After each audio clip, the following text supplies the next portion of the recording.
All right, it is Tuesday night, and we're back again with another episode of Goal Horns and Fight Songs. I'll be perfectly honest up front. I didn't really watch anything. I noticed UMD wasn't playing, and was like, "Oh, well, I'm just gonna check it out, or check out, I should say, uh, and a chill weekend to myself." And going over things doesn't look like I missed a whole ton. No, I mean a few teams checked out too over the course of the weekend. Miami Yeah, doing Friday Miami was a little. things. Yeah, Arizona Miami, State that one. 7-1 Friday. Miami went. They're trying. Well, actually, I don't know if they are I mean, at a certain point, but Arizona State, I mean, like we talked about with Brad, they're a good team, and when he was making his line charts at the beginning of the year for every team, he's like, this kid is gonna be your seventh defenseman. If he's your seventh defenseman, this team's gonna be really, really good. I think like all of us thought, maybe the grind of the NCHC season would not be what they're used to because in all honesty, they play a couple NCHC schools at the start of the year and then they wouldn't really play anybody. But so far so good for them. yeah, no, they're hanging in. They're tied with Western right now at the top of the standings. Um, Western does have that 2 game edge that they'll have until the last weekend of the year. So if it stays close, I mean that last weekend is going to be huge, and Western has Miami that last weekend of the regular season. So that series could end up being a pivotal one potentially, but they do also have to play each other still. So there's a couple big series coming down the way as we get closer to wrapping up the season here. We're just out of January. There's really one full month and then a little bit of March left. So we're in that final stretch. And a lot of things are going to change. The pairwise is changing pretty much every day. Um, the NCHC rankings are changing every weekend. I think in the matter of a couple weeks, it went from a three-way tie to pretty much an established 1 through 3, 1 through 4. Other than Arizona State and Western being tied at 1 right now.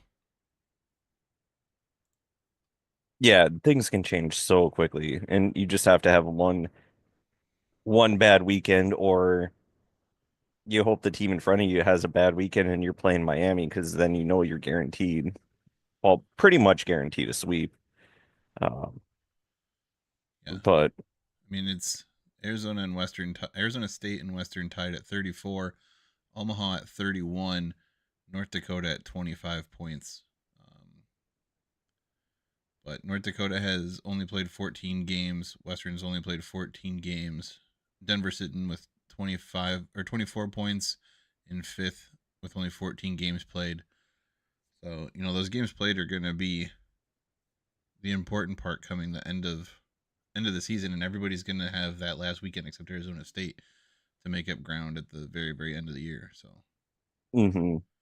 And well, speaking of Omaha and teams that checked out, what we were gonna have Brent on to just ask him what happened, but we think he's too emotionally distressed still. Um, they go and they win in a shootout against Denver, and then give up 11-2. And I asked Brent about this in our group, and he just said Denver started doing Denver things. They as soon as one went in, it kind of like they were last year when they won the national championship. As soon as they see one go in, then it's two, then it's three. All of a sudden you're looking up and you've got 7, 8 goals on you and you don't know what you're doing. Like you forgot you were in a hockey game or something. You just can't stop the rush of water, or in this case, the rush of gold or goals. yeah, I mean, we know that if Denver finds a way to score, like they tend to put them up pretty good.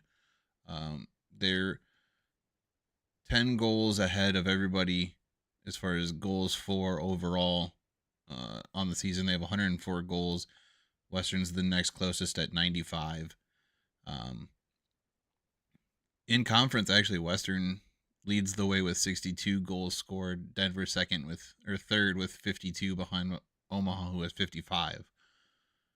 So we know they can put up points, but apparently they're struggling a little bit more in the conference than they have in years past. But I think that's just a matter of teams understanding that Denver's been a great team the last few years. It just Hmm. happens to be a down year. Everybody has a down year every once in a while.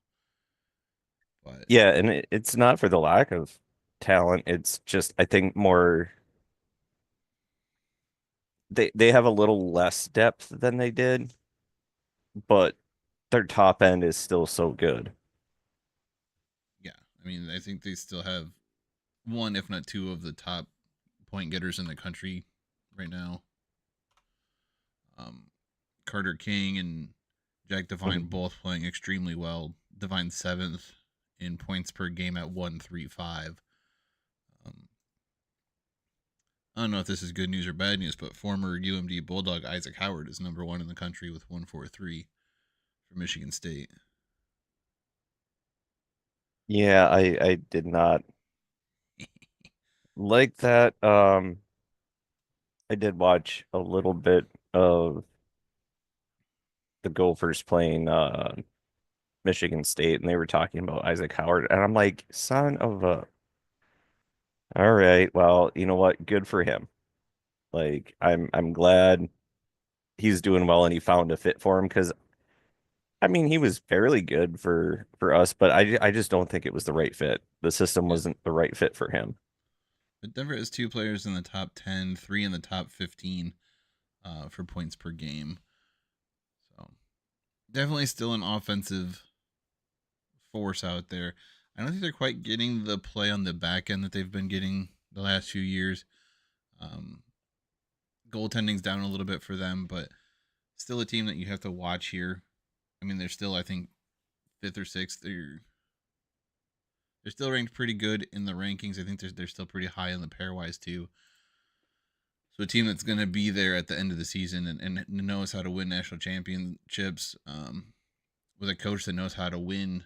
Period. I mean, he's got at least one, if not two, NCHC Frozen Face-Off titles. He's got a couple Penrose titles to his name, two national titles, two gold medals at the World Juniors. Like, it's a coach who knows how to coach a team to win. So it, they're still dangerous as they ever were. They're just having a little bit of a. And we kind of saw this last year, at least in the first half of the year. They went through four goalies. They weren't playing extremely well. The second half of the year hits and they take off like a rocket and don't quite make the Penrose, but they win the Frozen Face Off in St. Paul. They go on a run in the tournament, win some very close games in the NCAA tournament, get back to St. Paul, and hoist two trophies on the same ice about a month apart from each other, a couple weeks from each other. So definitely not a team to count out by any means, even though they are 10 back in the NCHC standings. But that's a week and a half, really. Yeah, it really is. And like you were saying, they know how to do it. And this is the time when good teams turn it on. You might struggle a little bit to start, but um, you look at what UMD did when we were going on our runs. It wasn't necessarily the greatest first half of the year, but then when it gets down to crunch time, really good. I think we were talking about this with Brad too. North Dakota, they do it. Denver, they do it. They always make their runs when it counts. As long as you can stay competitive throughout the first half of the year and hang around and don't completely tank and go full Miami on it, then you can make your run and shoot up to win the Penrose, win the Frozen Face-Off, make a run in the tournament against these other teams. But I think you see it in all sports too. Well, most sports, college football is a little iffy because you really do play powder puffs in the first couple weeks. But Well, I mean, we that depends we were on which conference you're in too, as to whether or not you're mhm. getting a powder puff matchup. I mean, I guess everybody kind of gets one in the first few weeks, but Some more so than others. Yeah. But no, and then that's kind of the point of why you want to be in a conference. Like Arizona State was struggling to make the tournament a couple years because they couldn't get those high end, back end of the year games that they needed to quite propel them into the tournament picture. They did make it a couple times. I think 2019 they were in the tournament. They were on the Hmm. verge of being eligible in 2020 when the season was cut short, um, due to the thing that wiped out the country, shut everything down for a little while. But they were there again. The last few years haven't quite been. They've been close, but they got bumped by the automatic bids of a few conferences, and this year they're playing extremely well. Look to be in the hunt for an at-large bid, if not challenging for that Frozen Face-Off trophy, which would give them an automatic bid. So I think joining the NCHC has definitely worked in their favor so far. It definitely has, and I think it was Fairbanks a few years ago as well. They had a really good season. They were right on the cusp of winning it, and I think it was the Atlantic Hockey Champion was not who it was expected to be, and I was explaining this to my dad 2 weeks ago that it really is helpful for a conference, but even if you're in a conference, it depends on how strong the conference is because of the pairwise. Um, and you could be right there at 16, thinking you're going to get in, and all of a sudden, Bentley comes and they end up winning their conference tournament. Well, they were way down here, or Miami would screw it up. Yeah, Miami would definitely screw it up for teams if they were to win. So you really want to have that competitiveness and those higher tier wins. yeah, and I mean, like I said, we're getting to a point where every weekend's going to feel like a playoff weekend. It's going to be a push to get into that tournament, and then the tournament's going to be its own animal, and I'm looking forward to it. Yeah, Um, I mean, there were uh, two shootouts and an overtime win this weekend. I there because again, Omaha wins the shootout, North Dakota wins in a shootout on Friday against St. Cloud State, and then probably the most disrespectful overtime celebration happened on Saturday to you guys. well, don't But forget, all the teams are fighting now. Denver won or Omaha won the shootout Friday. I think you Yeah. mentioned that. That was a Yep. 16 round shootout. Those dudes, those goalies were going back and forth, making stops and plays, and then, um, even the Saturday game between Western and Colorado College, that was a back and forth game. I don't think Western played its best game on Saturday. I think they were definitely Colorado was able to push back a little more and control a little bit of the pace of the game. Not quite keep Western pinned into their defensive zone like we've seen some teams do, but definitely made it hard in the neutral zone. Western wasn't able to get past the red line very often, especially late in the game.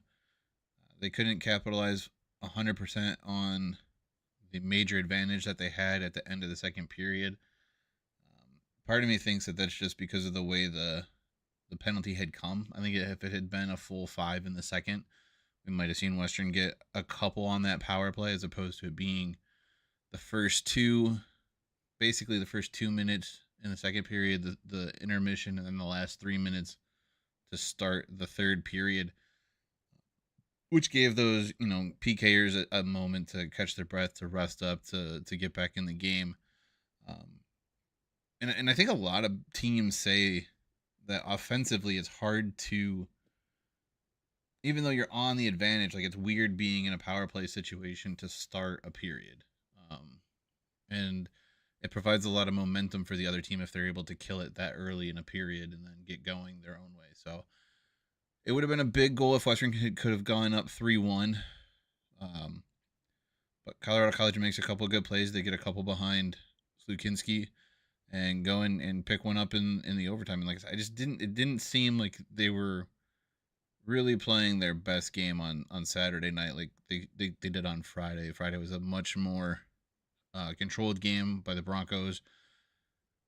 Cam Rowe likely will finish his college career undefeated in Colorado Springs. Um, for whatever reason, Caden Emberico struggles against Western in Colorado Springs.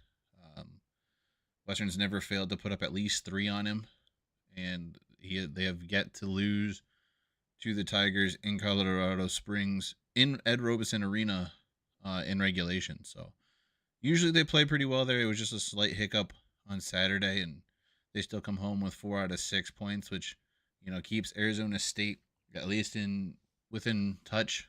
They're tied there at the top. They didn't get jumped this week, so it just makes every game that much more important between at least those two teams and the teams behind them trying to catch up. So just really the goal for Western here is to maintain, do what Arizona State does. If it's a win and you win, perfect. If you can pick up some points when they lose some points, even better. But just play their game. They control their own destiny. That's where you want to be at this point in the season. Is just controlling your own, not necessarily worrying about what other teams do, but making sure that you're taking care of your own business. I do think it's kind of interesting, and I've thought about this a bunch, something you said, um, with how Western just tends to play well, especially out in Colorado Springs, how different teams play well in certain arenas, even if the teams are completely different than teams in previous. Like, Well, I mean, uh, Colorado College plays freaking outstanding at Lawson Arena. yeah, and like the Western teams of the past have struggled at Omaha. in Omaha. Yeah. Like it really does it. You hear about it in baseball, you hear about it in hockey. I was just listening the Wild were playing Boston. They were down 2-0 after two, but Michael Russo was like, yeah, the Wild team typically plays well here. I and you go back and you look at records and you're like, well, the teams are completely different, and even more so in college, I think, than the pros in a sense.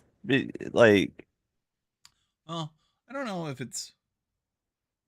A lot of people say that the team that you're on the most consistently up until maybe the pros is your college team. Like it's the first time a lot of guys will stay on a certain team for an extra amount of years. A lot of guys, I guess, change teams after 1 or 2 years just because of the age brackets or whatever they are, or they're moved around quite a bit between the leagues.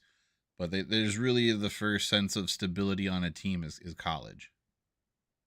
And granted, the most you're going to get is potentially 4, maybe 5 years if you redshirt, or there's a extenuating circumstance like COVID or a medical issue. You might be able to extend your playing career out a little bit, but there is that top end rollover that we do see every year amongst a lot of teams too. yeah, I just think, and maybe I'm a little more jaded now with the transfer portal being such a prominent thing because of COVID, but it seems like there's a lot more turnover in watching, watching college basketball and the one and dones. That doesn't typically happen in college hockey, but it's still, 3, 4 years. And in the pros, you have your main core of guys, and then it's typically just a few third and fourth liners. But I, most of the guys on the Wild now, I know who they are, and it could be different in the ECHL and the AHL, which I do think it is. Um, a lot of moving parts, guys going up and down and all of that. But NHL and college hockey, I think there's more turnover, but still the teams just looking through history. Yeah, historically UMD is such and such in the Ralph. Why do they play better in the Ralph? I don't know. The kids have no idea. They can be like Trevor when he's got to check his underwear between the first and second period because he's so scared or nervous, I should say, not scared. Um, I'm gonna tell him you said that. oh, that's fine. Do it right You're now. telling him right now. Yep. I think he probably will say he was scared though. But yeah, it's just kind of a fascinating stat where uh different arenas just have a little different vibe to them, and I think maybe it's how you construct your team that it works out better, and the kids are more comfortable in certain settings than they are in others. I really don't know. I mean, I know there were gyms I hated playing in, but that's, I mean, there's one I can think of because they had one end that was kind of seating the wall, the other end was open, and the back wall was further. Um,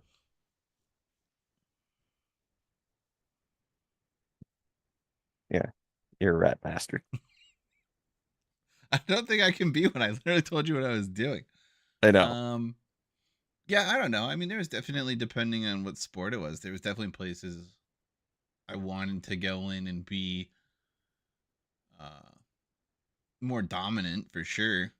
If it was a place either that I had struggled in the past, or if it was a team that I knew was usually at the top of the rankings, or if it was, a particular person that I had to wrestle and struggled against, or if it was a karate tournament that I generally didn't do well, if it was a new place, like I always wanted to go out and put my best foot forward and try and up my game a little bit and take control of at least the 3 foot space that I could control. And then just let everything else kind of fall away. So I don't know. Maybe it's just guys being more within themselves and within the game, and not necessarily focusing on the noise, just knowing that it's there, and and playing extremely well. Or maybe it's some other guys who just can't get through that, and they struggle with the environment that they're in, or the atmosphere gets a little too big, or the crowd's a little too loud. Yeah, it just be interesting to know that psychology. Um, because while you hear about it, different arenas, the sight lines are different. Even the guys when they play in the outdoor games, because it's completely different with the stands so far back, but just how the arena is constructed. It works for them. It doesn't work for other guys. Who knows? I understand more an individual player where it's yeah, he plays really well here, but if it's the team, that's That could come a down to little more coaching confusing. too. If it's a coaching who doesn't let the moment get too big for the team, or if it's a coach that, they always say that the team is a larger manifestation of the personality of the coach. So if the coach is calm, cool, collected, walking into any building and has confidence in his team, the team might play better in more hostile territory. Or if a coach, for whatever reason, can't hide the fact that they're a little more nervous or a little more timid, inviting um, big teams in, or teams that have played particularly well against them both on the road or at home. Maybe that manifests itself in the team subconsciously, and they just don't play well, or they play better because the coach is more relaxed, or the coach is more on edge. So it just takes it all, throughout the whole team. And that probably holds more true in college than it does the pros because how often are coaches around for more than 3, 4 years? Like generally speaking, Oh, yeah. I you mean, Salen's been around for what, 20, 21, 22 years now? some at least that. Um, Um, yeah, and like Barry's been Carl, around for 10. Carl's been around for 8-ish. Because he was an assistant. He was an yeah, assistant for Denver's yeah, first in 20, and by first I mean like the first of the, their NCHC titles, their last yeah, three. in 2017. 2017, he was an Yep. assistant. I think he might have taken over the team in 2018, I maybe. think he took it over in 2018. So he's been around since at least 2018. Um, Fursh is in his fourth season, but he was here as an assistant. He was also here. Then he left for a few years after being an assistant on a pretty big run from 2011 to, I want to say, like 2016, 17, or probably 2015, somewhere in that area. Before coming back as an assistant and now taking over the team. Um, I mean, everybody's Mayot's been here. I think this is his fourth, fifth season, third season, fourth. I Uh, think he came the year before Umberto. Here we go. I think so too. I think this is his fourth. Ooh. Ooh, maybe they're all the same. I think he came the same year they opened Ed Robeson Arena. I don't remember if Umberto was the first goalie to play in there or Mm, if it was still Matt Vernon and Dominic Bassi that actually opened the arena. But either way, I mean, the I don't only one, remember. the only coaching staff that's had a significant amount of turnover is the Miami staff, and they're on their third Mm, coach as in the conference. Since opening conference play. Um, Powers at ASU. He's been at ASU for He's over been there 10 years. forever. He was there when the team was still playing uh, club hockey. He was there for the transition to Division 1 hockey. He's um, so they've definitely established themselves as coaching staffs. I think again the two youngest, maybe clearly the youngest one is Miami. After that, I think it's maybe Mayotte and the Omaha coach, Yeah, then Omaha. or vice versa. Maybe Omaha then Colorado College, and Western is right in there too. But the only reason I don't say that Western's a new coaching staff is because, much like what North Dakota did, it was a guy who was already in the program for a while, had established himself, has ties back to the program from being a player. Um, had And helped I the team think previously. wasn't Barry an assistant coach under Haxtell? Yeah, Yeah. So you have guys that are, I mean, other than Stanley, well, and and Larson's been there but for a yeah, while. yeah, Larson's been there for, I mean, over 5 years because I think he left. He's got to be getting close to 10, I think, because he left right before we went on a run. But then he was an assistant at UMD, so you have these guys that are long time assistant coaches, either at their school that they're coaching now or another conference school that they are going to be more calm, cool, and collected. And they know each environment where these kids don't when they're coming in so young. I'm trying to figure out Omaha. Gabinet is in his eighth season. Okay, so he's longer than Fersh and Mayotte. Yes. Let's see. Is he um He might be right there with it, Larson. he was an assistant coach for 1 year before becoming the head coach. Let's see.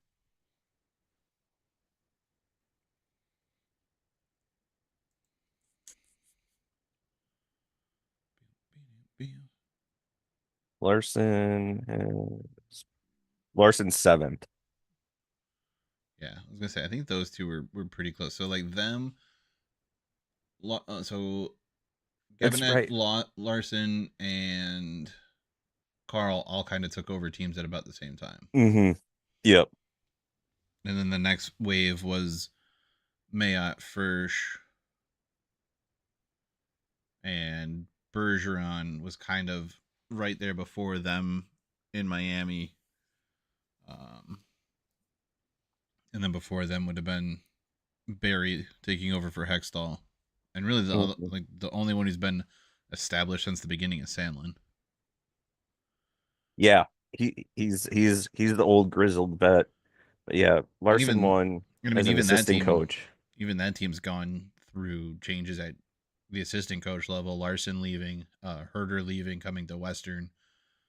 I'm Um, sure they've lost some other assistant coaches. yeah, shoot, because I know they've had players that have come back and been assistant coaches. I'm just trying to think. Um, God dang it. Um,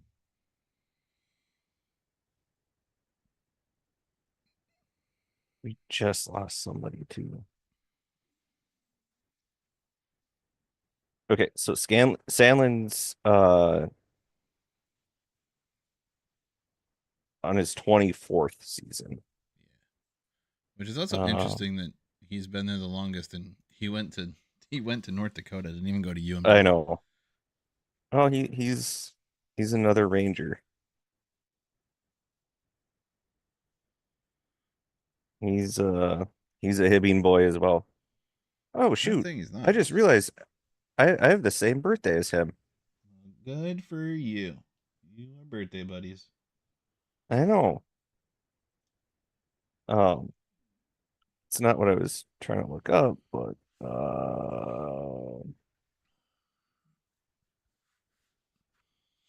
He's also like one of the oldest coaches in the conference, if not the oldest. It's probably between him and Barry. I think he might be older than Barry. He's he was born in 64, so So he's 60.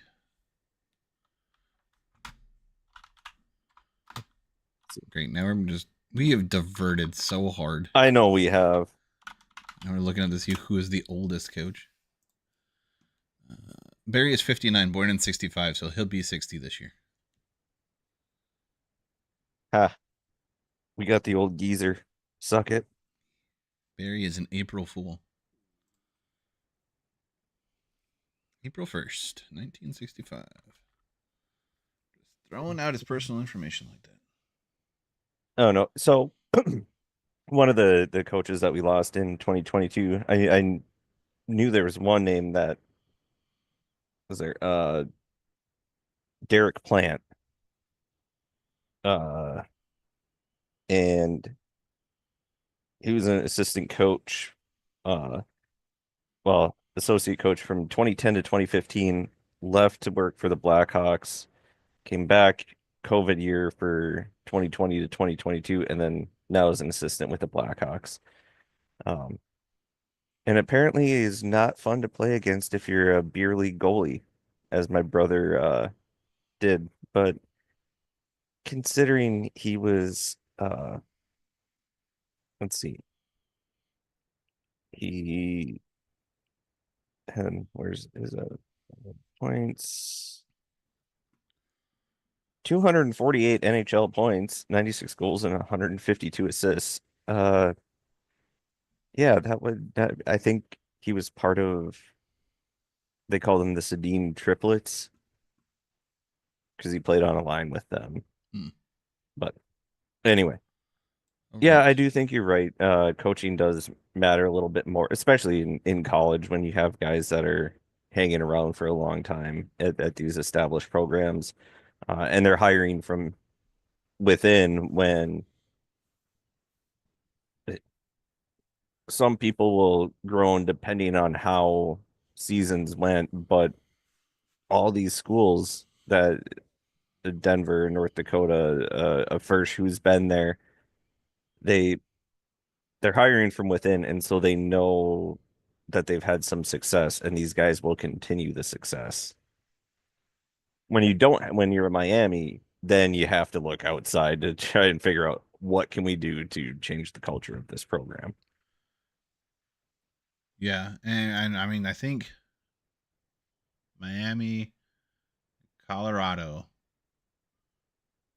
technically Sandlin, and St. Cloud are the schools where the coach did not play at the university that they play, Hmm. but Miami and Colorado are the only ones where the coach did not play at a school now in the conference either. Yeah, and I just looking. Sandlin was an assistant from 94 to 2000 before he took over the UMD job. Yeah, so I mean he's been So there 30 years. yeah, I mean these again, these coaches they know the teams that they're playing against for the most part. Did you say Um, Stanley was an assistant coach in '94? yeah, God, he's been coaching. First Weather was still in college, playing for Western Michigan. when Salen was an assistant coach. Yeah, yeah, Sandy's been around he's been Now, around the block. and now they're coaching against each other. Yeah, and he went, I don't even think he played it looks like he just had about 6 years and then he was coaching junior, no, uh minor professional in the American Hockey Association, the AHA. He coached for was the head coach for a year. Mm.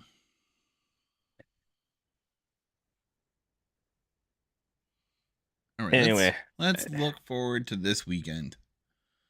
I I Uh, st- I, I still like how he breezed past that most disrespectful goal celebration. I turned it off. I didn't even see the goal celebration. I The puck hit the net, and I was already off by the time the game was. I I have to, you know, I'm conflicted. One, I think it's like he's excited. Let the kid have the emotion. The other part of me is, did you really need to fire your stick into the crowd? Because, dude, that's a hot stick now. You got to be a little superstitious to like. I mean, I'd keep that stick. at least he threw it into his own crowd. Unlike the was it the Minnesota kid who threw the stick at was it at North Dakota? And then North Dakota ended up coming back and winning that game. Oh, I remember that one. It was a couple of years ago. Minnesota like got up to like a quick like 2-0, 3-0 lead or something. The kid Like threw University of Minnesota. yeah. Uh threw his stick into the crowd and like a North Dakota person caught it and threw it back on the ice and then North Dakota came back and won the game.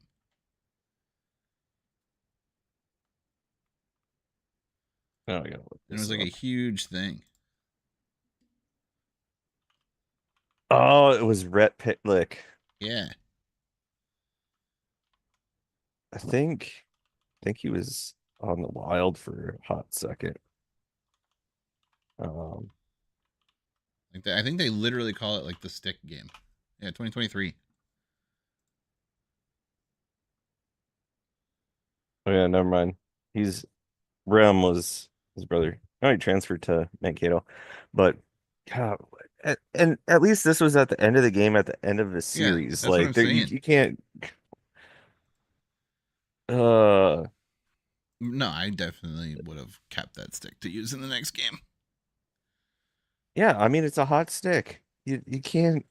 It's like, are you gonna throw your bat if you hit a dinger in baseball? Like, are you gonna just toss it to the crowd? No, I'm gonna keep that bat. To be fair, though, depending on um, policy, that stick may have been retrieved by security and made its way back into the locker room. And could have. Yeah, because you Because can't really college you sports are can't really different. hide a stick either.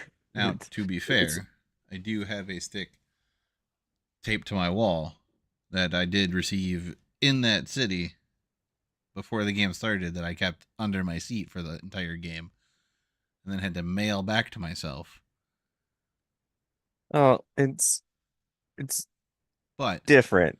but uh I do know in certain circumstances if it's a stick that ushers will come over and like either hold on to it for you until the end of the game or they'll take it back and it'll make its way back to the locker rooms. Um at the baseball games like they'll come and try and find the baseballs cuz apparently they only have a limited number of baseballs. At football games they'll try and reclaim the footballs. Um the only ones they don't really seem to care about are the pucks. Yeah, I mean, I And I think think that might footballs be make sense too. that might be it's easier to replace the puck in case it gets like dirt or something on it or it gets dented or chipped in a way from hitting the benches or the seats. Then it becomes more of a danger to play on the ice with it than it is to just get a new puck.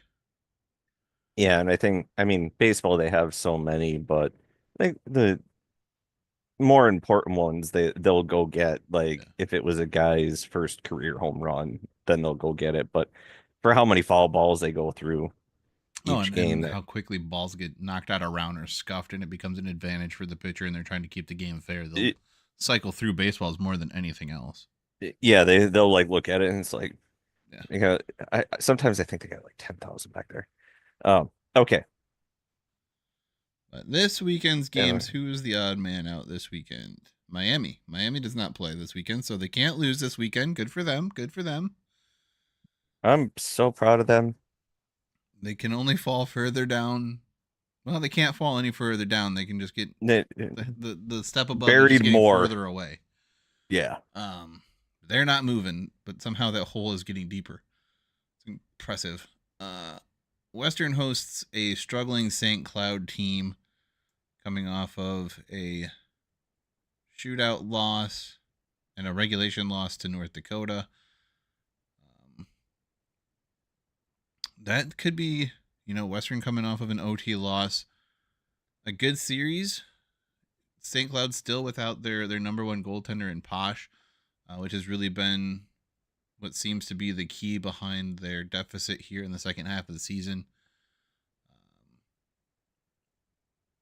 Unfortunately, I hope that their struggles continue because I'd like to see Western get a little space on Arizona State if they can, because they host Denver.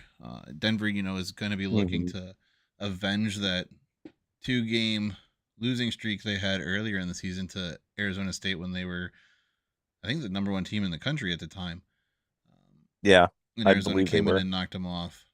Also, Denver would like to get back in the hunt for the Penrose, and this is a big opportunity to do it against a team that's currently sitting tied for first. So if Western can get a little bit of help from Denver and do what they need to do, they might be able to get some space on the Sun Devils.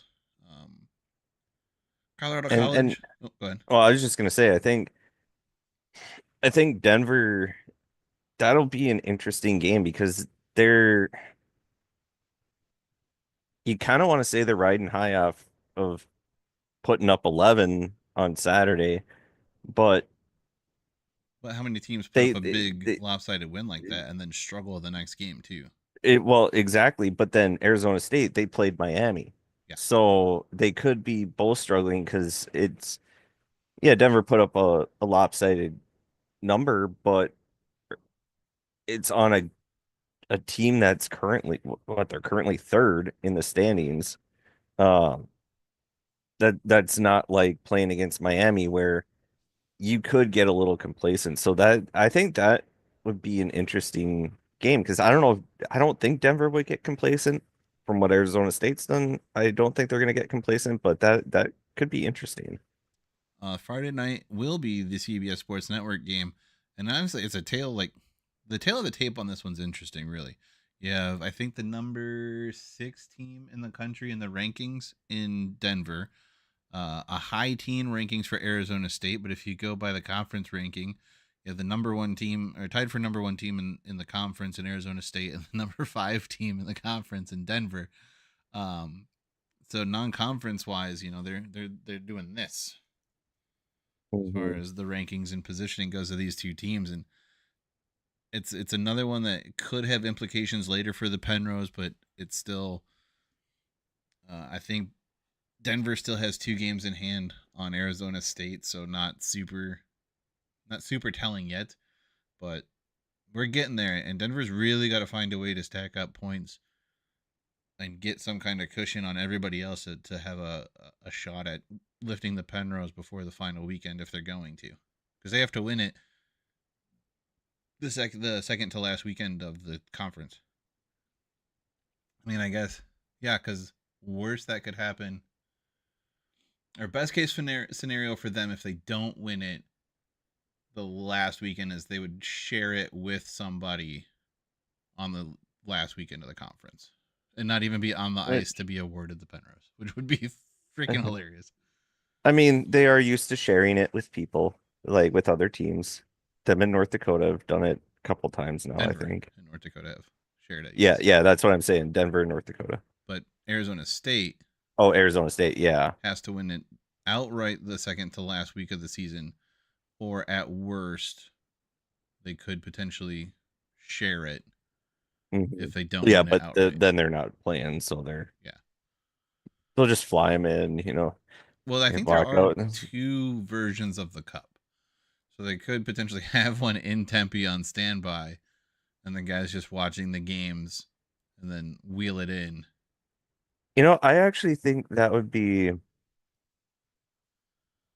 if they had a chance. I think that'd be a cool idea for the college just to open up Mullet Arena, have the guys out, put a floor down instead of the ice and have it on the Jumbotron, the guys watching the game, and then they can celebrate with the or fans. I or think even that'd or be a even good do a idea. skate with the team during Yeah. like Western's done a few times. But I mean, since they're not playing, do a skate with the team, have it in the locker room if it's winnable for them, and then if they do win it, wheel it out and celebrate with the team on the ice. I'm trying to look at the times for the games. Yeah, potentially. I mean, 6 o'clock Mountain Time is the latest start time for Denver and Colorado College on that last night. Um, Western and Miami, which could be a game that could determine the Penrose Cup, would be at 7:05 Eastern, which would be 5:05 Mountain Time. Yeah. So something to think about and consider if it becomes a close possibility, and would be an extraordinary experience for the fans and the team. I think that'd be awesome. Yeah, I think when you see highlights and it looks like the fans are showing up to support this team and they had before. And what better way to keep growing the game at the school and growing that program than doing something like this for the fans? Because And I mean, you're that'd be not as really close as going to you're see ever that. going to get to a rush the ice type scenario, Yeah, for better like or worse. I mean, yes, those are generally dangerous events when people storm the field or storm the court, but hmm that's not something that can really happen in hockey. And this is kind of as close to that scenario as you could really get. And you're not going to have nets or equipment in the way to be an additional danger. It's just going to be the fans skating with the team or even just in the same arena with the team, and an opportunity to hoist the trophy in front of fans if they're in a position where they could win it. yeah, I think the best case scenario would be like you see watch along parties for playoff games Yeah. at things. Keep the fans in the stands, let the players be on the ice, and then kind of do the skate around with the cup. Um, because that way, then you don't risk other people getting hurt because there's still knives on the bottom of the people's feet. And yeah, I understand the whole. It's cool to skate with the team, but usually it's more controlled. And Arizona State is a well-known party school. I wouldn't trust a lot of those students. Uh, no offense to them, but I just wouldn't trust them. Uh, so I think safety reasons and everything, they they should do it if they have that opportunity, Do because it, then the Arizona kids are gonna State. go out and But it's party. our idea. We said it first. Yep, But do it. Do it, do it, do it, do it, do it. But we thought of it first, just so you know. So, it is on record, yeah. unless you happen to screw something up. Yeah. Let's see. Where did we get to? Denver, So Arizona State. We got distracted again. We yeah. fucking squirreled so hard again. This is a Oh very yeah, squirrely episode. we are very squirrely. Uh, Minnesota Duluth travels to Omaha. Both teams kind of, I don't know.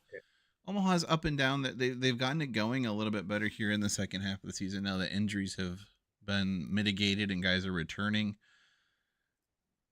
Duluth is still a roller coaster. You never know which team you're going to get there. We Goaltending we were has, going pretty good, and then we got trucked. yeah, goaltending has improved. Knapp has shown to be very talented and had success in it at times. Um, Still, I think they're still missing a little bit offensively and defensively. The Plant brothers have come along and they've been a spark. Um, but I think it's just there's such you're still relying, I think, a little bit too much on your freshmen, and it's the older guys who need to kind of take control of that team and be the kind of like Brad talked about. Like you can't put the youngest horses up front and expect hmm to win the race. I, Everyone's got I to pull think their own. And the Nap has experienced guy's got to been lead the way. Nap has been solid in Guyon's absence. And I watching both of them when I have watched them, it's evident that they're both freshmen because of some of their body language and how they react to certain shots. I think it was our last series twice, both Friday and Saturday.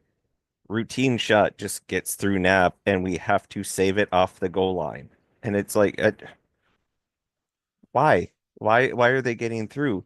And so he's solid most of the time, but it's kind of like with Cam, you talked about previously, there's a shot here or there that just squeaks through for whatever reason. Um, and it's not to say that they're bad, it's just a weird situation.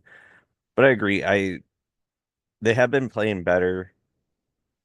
Then we get absolutely run over. Uh, I'm not very confident about the Friday game. I think Omaha is going to come in super upset. They're back at home and they just lost by 9 goals. They lost by 3 field goals. You muted yourself. No, I think I bumped it or I talked quietly enough that Oh, it didn't pick it up. no.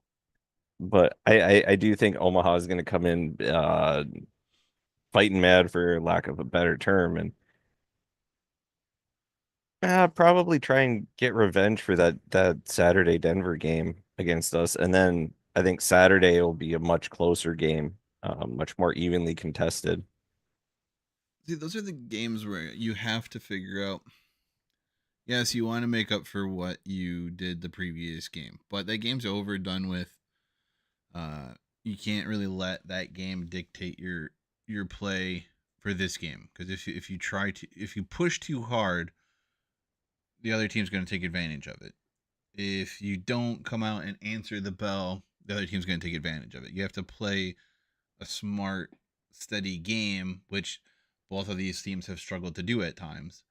Um, so as much as they want to make up for that, they still have to play controlled, for lack of a better term, Omaha hockey, which is a very controlled, very heavy uh, game with a lot of pressure on in the forecheck and a great back check. So they're capable of doing it.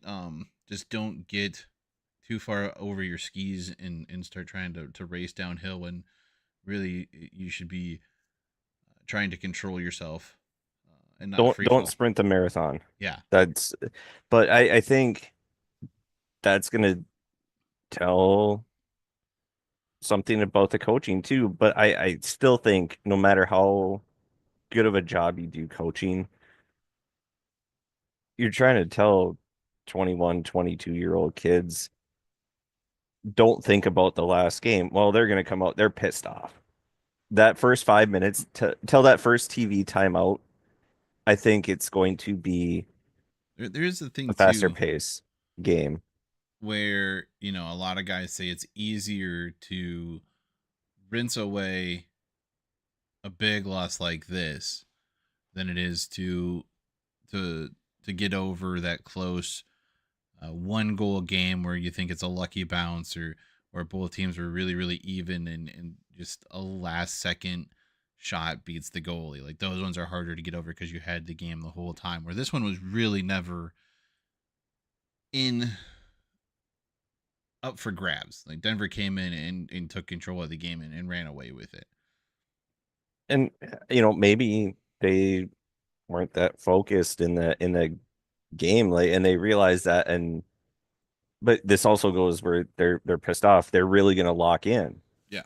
and get back to what they were playing. So that's also why I'm worried about. It's not so much like, yes, they're upset that they got killed by that much, but there's a reason that they did, and they're going to come in saying we need to focus and play the game that we've been playing. There's a reason we're the third place team in the conference. We need to play like that, and they're going to be more locked in because because they're pissed off. That's what I'm kind of saying. Hoping. Not like they're going to come out raging and just firing everything at the I net, mean, but they could sometimes, be. sometimes that happens. Yeah. Sometimes that very much does happen. And then the other one, I don't know if we touched on it too much, but two teams that have been kind of inconsistent lately. Colorado College makes the trip to Grand Forks, where they have kind of had a little bit of success as of late. Um, Hmm. they walked into North Dakota last year, won two games that were very close. I think a couple 1 goal games, both of them. Walked in there. I think the year before that, played two tight um, playoff games. Hmm. So they're starting to have a little bit of success up in Fargo. It'll be interesting to see what they do goalie wise. And Barrico kind of struggling the last two Fridays. The rookie goaltender coming in and securing a couple of victories over some top teams on Saturdays and rebounding the team and providing a shift in momentum. So I wonder if he's done enough to earn a Friday start or if they'll stay with Emberko on Friday and maybe give the kid a third straight Saturday start. Yeah. Where are these? Where are they? Yeah, I mean, 4 points separate these two teams. I It was just interesting to see anyone but Emberko in net for Colorado College. Like that, it's just become weird now because it's kind of like when you get these number one goalies that I've been used to with um uh Miska and Fanti and Shepard. You get these getting used to Emberko in there. Um Corona, now Colorado College, and Berco's kind of it's given up the net a little bit. Um, Yeah, it's certainly interesting. I mean, he was lights out his first 2 years. Again, he still plays very strong, but teams have gotten to him a little bit more this year. And yeah, I mean but I it will say is. it's very similar to the situation at Western. I think they're going to be very good in net for the next few years to come. Hmm. Yeah, and the kid's taking advantage of his opportunity right now. I can't remember his name. Um, and if you said it, I wasn't listening. Uh, I didn't. I think he's the goalie of the week this week. yeah, he is. And I believe he got a shutout in his first career start um a couple of weeks ago, of course. No, they didn't shut out Arizona State. They had that big comeback against Arizona State last weekend That's or I two think it weekends was two ago. weeks. No, this was his. I think he said two starts, and it was at Arizona State and then against Western. What did I see from the I thought it was from the NCHC that it was um Yeah, maybe he started another I- game earlier in the year. yeah, it was like first career start and then Carson Musser oh, as Colorado schools in the University of Denver and Colorado College sweep the players of the week this week. and then they put out I didn't see this on Instagram, but they put out the players of the month. Yeah, that was Ryan Kerwin, your goaltender Clayton Knapp, and Simon Kosick, goaltender of the month.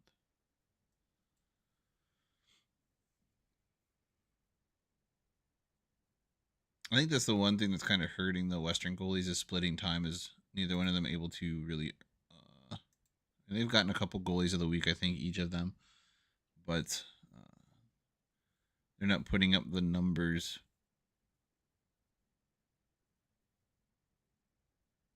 Yeah, and that is tough. Well,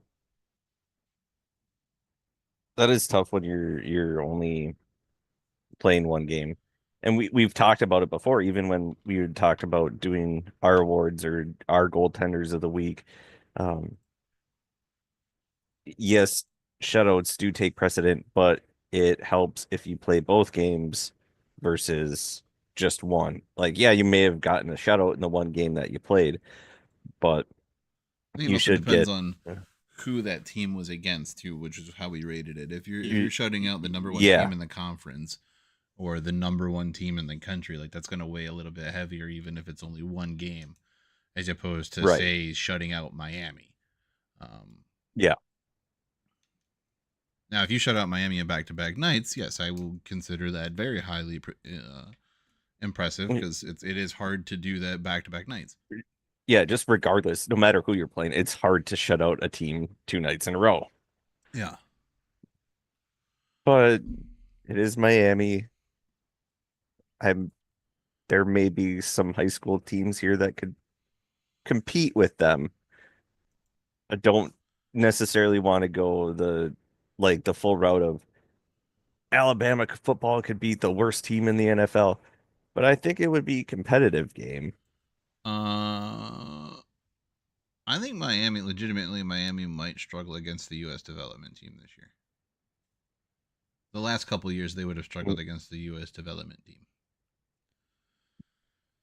And Yeah. that's not that's not a knock against the U.S. development team. They've come in and they have played competitive games and they have beaten some very good teams. They've beaten North Dakota a Hmm. couple times when North Dakota had a couple of really good teams. Granted, North Dakota might look at it as an exhibition and may not play its top line guys the same way they would in a regular game, but that team has still come in and been extremely competitive. I mean, they were extremely competitive with Western at the beginning of the year. Um, in the exhibition game that we played against the development team. So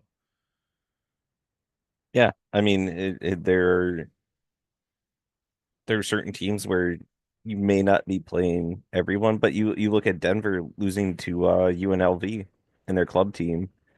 I mean, it's not trying to knock their club team, but it's a club team, and I think Denver was still number one at the time. If not, I mean, if they weren't number one, they were top three. yeah, they definitely weren't number one at that time because that was over the holiday break and they had already lost to Arizona State. They had split with Western, so they definitely weren't number one anymore. I think they were still top five though for sure. Yeah, because Michigan State and Minnesota have been up there. Michigan State, Minnesota, and BC have been some Yeah, sort of one, two, three, or four for a majority of the season. let's see. Denver's been in there a couple Did of times. Western's been in there a couple of times. Michigan was there at one point. Um, Denver was five at yeah. the time. I just pulled that one up. So, So yeah, still top five, but if a top five team is losing to a club team, Miami would have a tough time, I think, and I think if Denver they. was they were without their best defenseman clearly because that was World Juniors time. They were without their head coach, and were they without anybody else? They might have been without one other person, but that should not have Maybe someone else, but made as yeah, big of an impact as it did. no. I think that's as good a spot as any to wrap this episode up. Um, We're gonna call this a squirrel episode. this one was some squirrel bait. Okay, we've squirreled enough. Let's not also Midwest goodbye the shit out of this episode and it just be fuckery for everyone. All right. Uh, the YouTube stuff is there to do if you feel like it. If not, that's cool too. Appreciate it. Appreciate the view at least. We're at the same places we've always been. Some of them have scrolled at the bottom of the screen. Some of them you should know by now. Or if you have really good eyes, you might be able to see them under our pictures there. I don't know what kind of screen you're using. So that's the stuff of that. Um, Anything else before we say the last words like we usually do? But sometimes I forget. I'm going to hover over the right button this time. All right. Last thing to say. Pucks on net. Good things happen like old horns and fight songs. Until the next episode. He's been Mike. I've been Wes. We're out of here. Bye.